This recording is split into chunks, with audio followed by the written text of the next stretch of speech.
할렐루야, 주님 이름으로 환영하고 축복합니다. 동탄예수교회 이용진 목사입니다. 하나님의 사랑하심과 자비하심이 여러분들의 삶에 넘치기를 간절히 소망합니다. 누가복음 산책하기 61번째 시간 여러분과 함께하게 되어서 너무나 기쁘고 감사하게 생각합니다. 오늘 함께 볼 말씀은 누가복음 10장 25절 이하에 나오는 선한 사마리아인의 비유, 소위 선한 사마리아인의 비유에 대해서 여러분과 함께 생각해 보기를 원합니다. 한 율법사가 예수님께 나왔습니다. 예수님, 어떻게 하면 영생을 얻겠습니까? 어떻게 하면 구원을 받겠습니까? 그렇게 질문을 합니다. 이 율법사가 예수님께 질문합니다. 어떻게 하면 영생을 얻겠습니까? 어떻게 하면 영생을 얻겠습니까? 그때 예수님께서 뭐라고 말씀하십니까? 율법이 어떻게 되어 있느냐? 그러니까 그 사람이 마음을 다하고 성품을 다하고 뜻을 다하여서 주 너의 하나님을 사랑하라. 그리고 내 이웃을 내 몸처럼 사랑하라. 그렇게 답변하지 않습니까? 그때 예수님께서 가서 그렇게 하라. 그렇게 말합니다. 그때 이 율법사가 한 질문을 더합니다.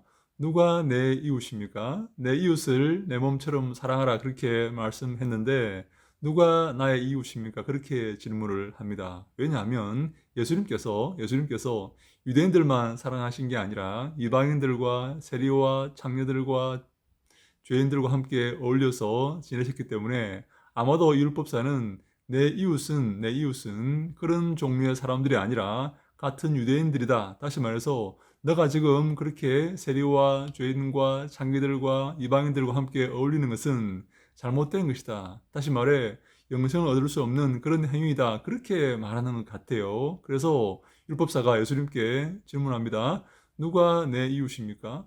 내 이웃을 사랑하라고 말씀하셨는데 누가 내 이웃입니까? 누구를 사랑해야 됩니까? 하니까 예수님께서 소위 선한 사마리아인의 비유를 말씀을 하시는 것입니다.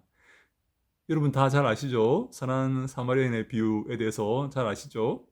한 사람이 예루살렘에서 여리고로 내려가다가 강도를 만납니다. 제사장이 그 길로 내려가다가 그 사람을 피하고 레위인도 내려가다가 그 사람을 피합니다. 누가 그 사람을 돌봐줍니까? 사마리아인이 그 사람을 돌봐줍니다. 소위 이방인, 그들이 개처럼 여기고 싫어하는 유대인들이 개처럼 여기는 그 사마리아인이 그 유대인을 돌봐주는 것입니다.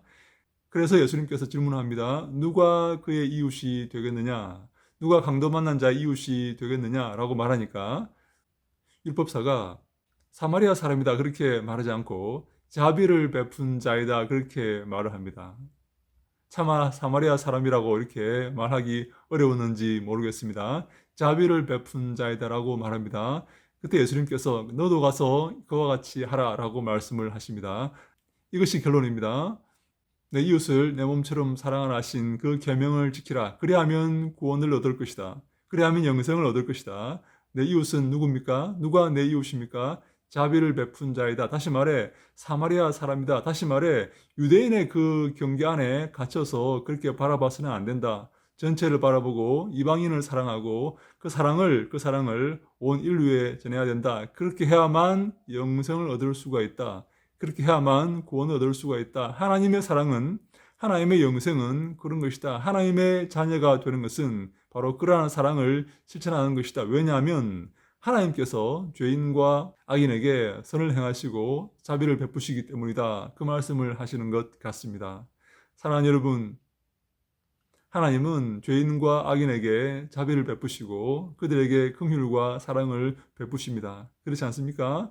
그러므로 우리도 하나님의 자녀된 우리도 하나님처럼 죄인과 악인들에게 자비와 긍휼을 베풀어야 되겠습니다. 그것이 하나님을 닮는 길이요. 그것이 하나님의 자녀의 마땅한 본분이고 마땅한 삶의 자세이다. 그렇게 말씀을 드릴 수가 있는 것이죠. 사랑하는 여러분, 이 사랑을 실천할 수가 있습니까?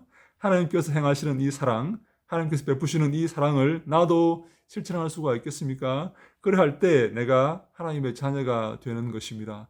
그러할 때 내가 하나님의 영생과 구원을 얻게 되는 것입니다. 그러할 때 내가 예수 그리스도의 제자가 되고 예수 그리스도의 뒤를 따를 수가 있는 것입니다. 사랑하는 여러분, 사랑하는 사마리아 사람의 비유를 통해서 우리가 배워야 될 것은 우리의 사랑의 경계가 우리의 이웃과 내 형제에 국한되어서는 안 된다는 말입니다. 악인과 선인에게 혹은 내 사랑을 필요로 하는 모든 자에게 내 사랑을 전해야 된다. 그것이 하나님이 기뻐하시는 사랑의 행위이고 사랑의 범위이다 하는 것입니다. 예수 그리스도의 제자가 되려면 그러한 예수 그리스도의 사랑을 전할 수가 있어야 되는 것이죠. 우리에게 그러한 사랑이 있어야 될 줄로 믿습니다. 그럴 때 주님께서 우리를 칭찬하시고 우리의 수고와 우리의 노고에 응답하여 주실 것입니다. 사랑하는 여러분, 사랑하는 사마리아인의 비유를 통해서 우리가 깨달아야 될 것은 하나님의 사랑을 경계 없이 전하는 것입니다. 그것이 하나님의 자녀의 올바른 삶의 자세이고 주님께서 우리에게 명령하시는 것입니다. 이러한 하나님의 사랑과 자비와 긍휼이 내 삶에 넘치기를 간절히 소망합니다. 하나님의 사랑을 온 천하에 전하기를 소망하는 모든 하나님의 자녀들에게 은혜가 있을지어다. 할렐루야. 샬롬.